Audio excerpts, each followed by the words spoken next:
హోలీ పండుగ బృందావనమంతా రంగుల జాతర రాధాకృష్ణుల ప్రేమల వేడుక బృందావనిలో ఆనందటోలిక హోలీ హై రంగుల హోలీ హై.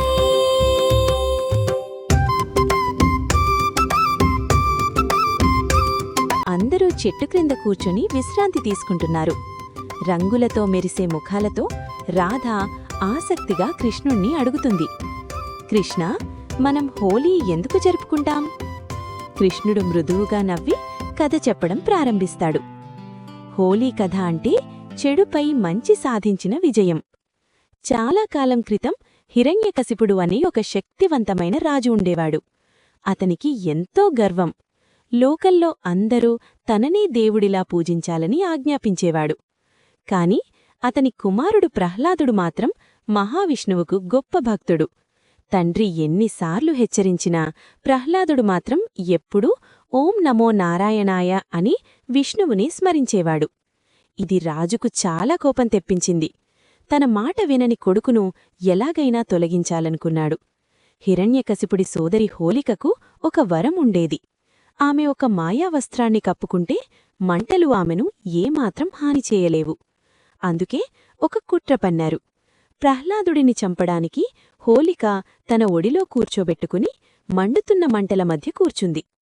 కాని అప్పుడు ఒక అద్భుతం జరిగింది. ప్రహ్లాదుడి అచంచల భక్తికి మెచ్చి ఆ మాయావస్త్రం హోలిక నుండి విడిపోయి ప్రహ్లాదుడిని చుట్టేసింది. ప్రహ్లాదుడు క్షేమంగా బయటపడ్డాడు.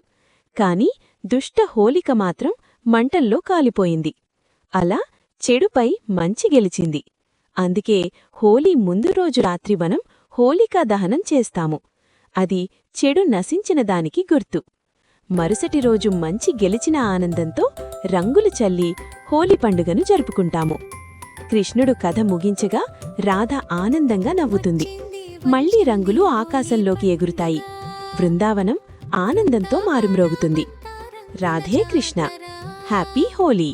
రాధాకృష్ణుల ప్రేమల వేడుక బృందావనిలో ఆనందటోలిక హోలీ హై రంగుల హోలీ హై.